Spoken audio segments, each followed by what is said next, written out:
I'm super excited for today's quick project. Today we will be making two things. We'll be making an ornament and a coaster. So these are so similar, they're just different sizes. I thought I would just pack them into one video since they are so similar in stitches. These coasters I feel like could really be year round. You could make them in different colors to match whatever dishes or colors in the dining room you have. I know these are neutral enough for me that they will actually match after the holidays. But I also thought it would be fun for the holidays to create an ornament, something handmade in crochet, either like you could put it on a gift, you can hang it wherever you would like, or even on the Christmas tree. I thought this was so cute and it was really quick and it turned out lovely. So let's talk about supplies. Today I will be using the Wool of the Andes worsted weight yarn in Oyster Heather, and I will also be using colors from their tweed line, which is the Maple Heather, the Wreath Heather, and also I have a little bit of the Gingham Heather for these berries, which are optional, but I did like putting them on the ornament. You can see the difference here. I also think if you wanted to spruce up your coaster, you could also put some of these cute little red berries on your coaster. You will also need some scissors, a tapestry needle. I always love to have stitch markers around. They're a little bit of a crutch, but yet not. I think they're kind of smart. I love using them. You will need a size H crochet hook. This is a brand new one I just received in the mail, so I'm excited to use it. This is from the Alpha series. This is a pink wood, I believe. It is a limited series, so if you go on the site and it's not there, go ahead and cry. No, I'm just kidding. Sometimes I cry when they sell out of stuff.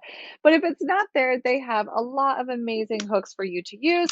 Another one that I also like using a lot is the Streamline. And here's the cool thing about the Streamlines is you can get them in wood or you can also get them in a really beautiful acrylic.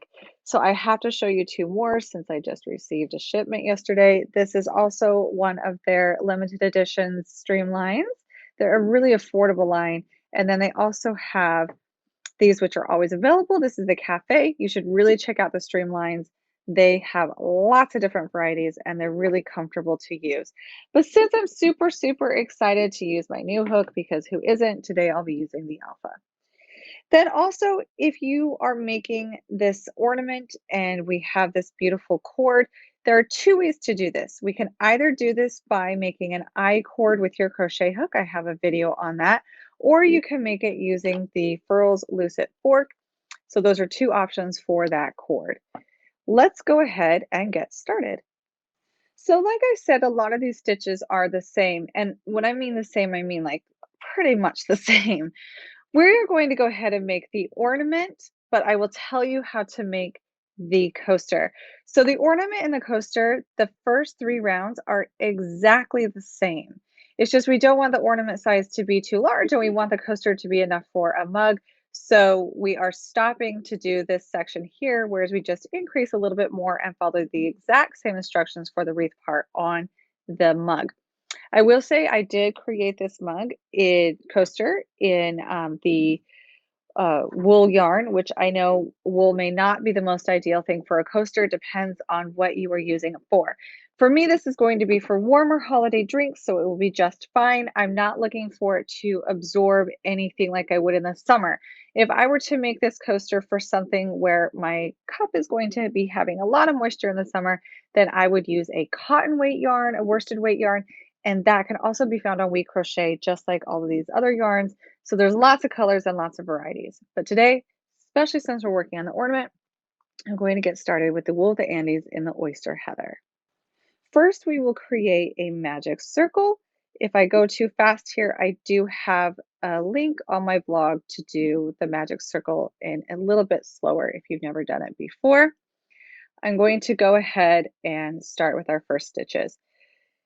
Now for the half double crochets in my instructions at the beginning of each round, you chain one, but I do have it in the notes and this is the way I love to work. You can choose what's most comfortable for you. Instead of using the chain one, I completely take out the chain one at the beginning of my rounds and I start my round with a stacked single crochet. So I create a single crochet and then I stack it by placing my crochet hook back into that left-sided vertical bar, yarning over, pulling up a loop, yarning over and pulling through both. So basically I'm stacking one single crochet on top of the other. I find that it gives me the perfect height to either for half double crochet or double crochet stitches. And I can omit that chain one at the beginning, and I think it just hides the seam a little bit better. So there's my first stitch, my first half double crochet. I am going to go ahead and mark my first stitch in the round, especially when doing it this way, so that I can be sure to keep the correct stitch count. And now I'm going to half double crochet 9 more. So I will be half double crocheting a total of 10 stitches into this magic circle, and then I will pull it closed.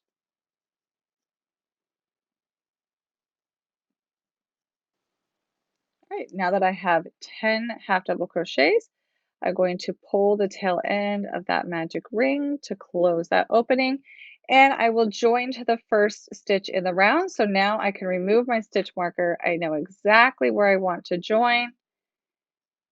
And there we go. So our first round, and I can tighten that ring a little bit more. Our first round is 10 half double crochet stitches, and now we are ready for the next round. Now for the next round, once again, I am going to start by my first stitch being a stacked single crochet, but if you're more comfortable, chain one and half double crochet into the very first stitch. And then we are actually going to do an increase right away. So into that very first stitch, we're doing 2 half double crochets. My first half double crochet just happens to be a stacked single crochet to omit that chain one. So now that I have that, the rest of the round is continuing doing 2 half double crochets into each stitch around. So we are increasing from 10 stitches to 20 stitches on this round by doing 2 half double crochets into each stitch around and then joining.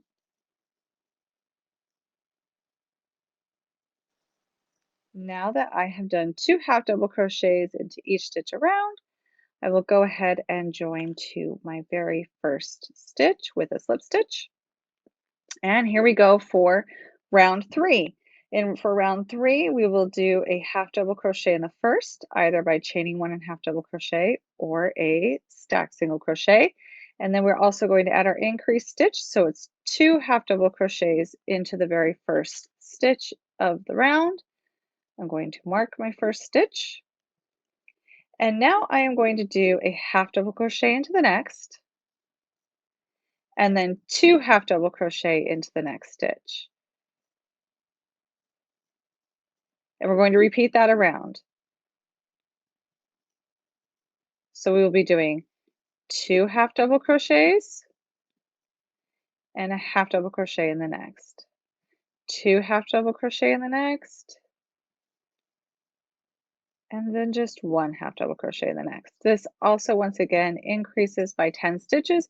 So at the end of this round, we will have 30 total stitches.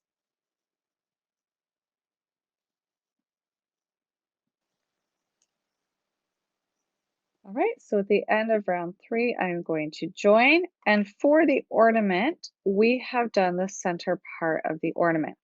For the coaster, for the remaining 2 rounds, you'll still continue to increase. So you will 2 half double crochet in the first, then half double crochet into the next 2, and repeat that around. And then on round 5, you will 2 half double crochet into the first and half double crochet into the next 3 stitches to increase to a total of, I believe, 50 stitches. So that's what you would do for the coaster. You could do 2 more rounds, increasing to 50 stitches, and then you would do the wreath instructions, which we are going to do next for the ornament. The instructions we're doing for the wreath work for both sizes. So let's get out the green yarn.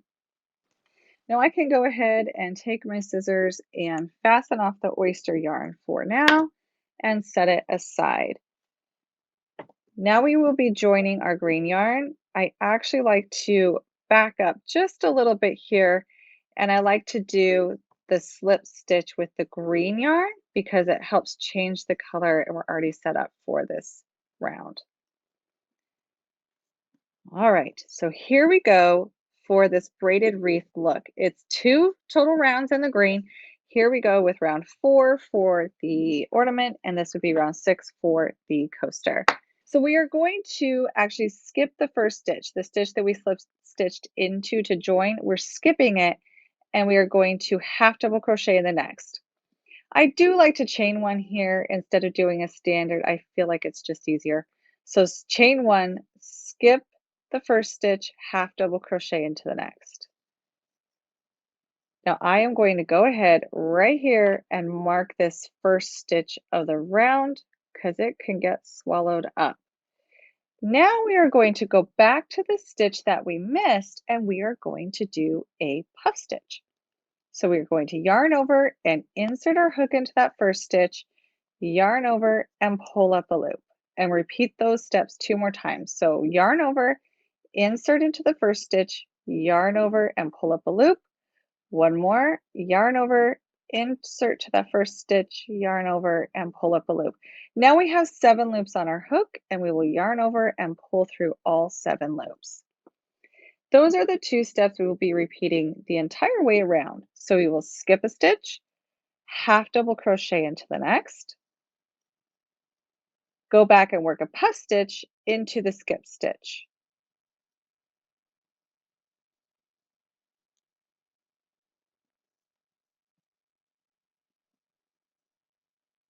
Skip a stitch and half double crochet into the next, and then go back and work a puff stitch into the skip stitch. Continue to repeat those steps all the way around until you get to the end to join to the first stitch of the round.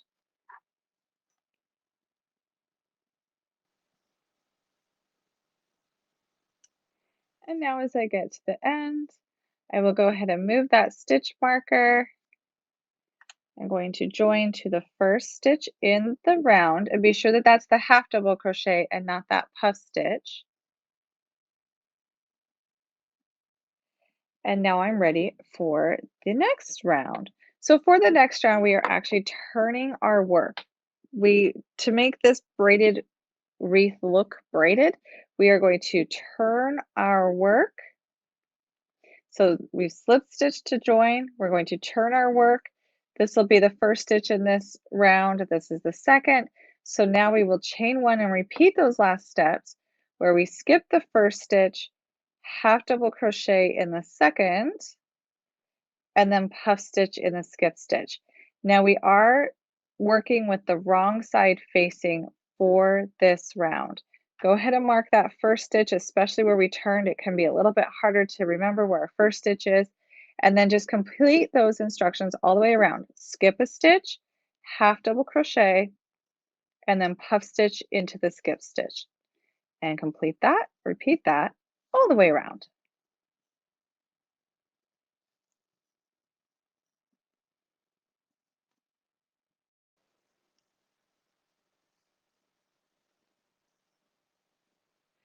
Now that I've come all the way around, I'll go ahead and move my stitch marker and join to the first.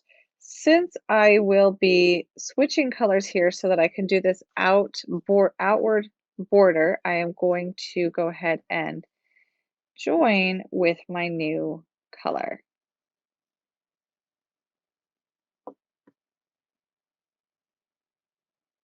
And for this, we will turn again because for this last round, we'll be working with the right side facing. Now that we have turned, we will be working a round of single crochet for this last part. It does feel a little bit fickly right here at the beginning, but once we weave in our ends, this will be totally fine. So for this, I'm going to simply do a chain one, and then I'm going to single crochet two, so 2 single crochet into the first stitch, and then single crochet into the next 2. This will increase our round to 40 stitches. So we will single crochet, I'm gonna do it right here, we'll single crochet 2 into the next stitch and then single crochet into the next 2 stitches. So single crochet 2 into the next stitch and then single crochet into the next 2 stitches.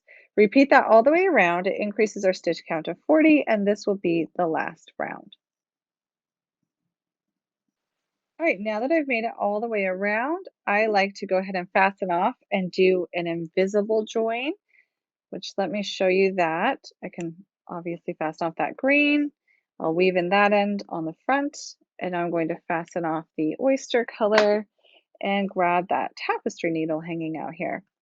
So an invisible join at the very end is a really nice way to have a nice finish to these type of pieces where we're seeing the whole piece. We can't really hide our seams very well. This is how we hide our seam. We are going to insert our needle underneath both the loops of the first stitch of the round, and we will pull that. So now we've kind of created this horizontal line here. Pull that down a little bit more, and we'll insert our needle into the back loop only, down into the last stitch we worked. And look what happens. It kind of creates a mock stitch on the edge there, and it's a nice way to join for the very end. And then I'll simply weave in all my ends. Notice that this kind of is puffy, it's not laying straight. I blocked this. I just did a steam block really, really quick. Blocking is always so nice because as you can tell between these two, this one definitely looks sharper. So go ahead and weave in the ends and block this to have it lay nice and neat. And then we will talk about the cord and the little berries.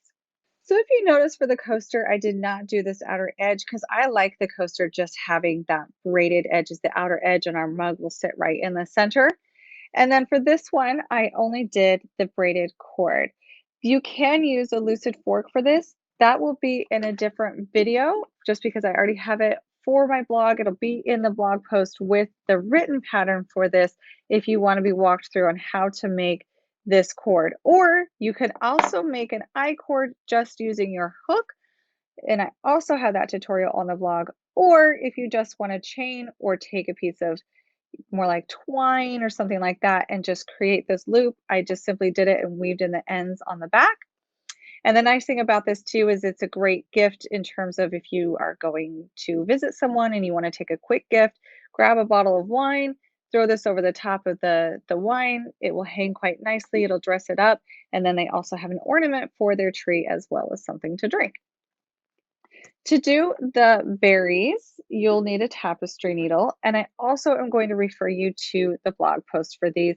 Since the tutorial has already been done to save time today, head on over to the blog and you'll create these French knots. If you look at the back, I just carried my yarn along the back and I created these French knots here and there to create those cute berries to be done with the ornament in that way. So there's several different options here. I really hope you enjoy making each of them, using them as gifts, or creating nice home decor for your own home to make it nice and cozy. Thank you for joining me today, and I hope you join me again soon by hitting that subscribe button.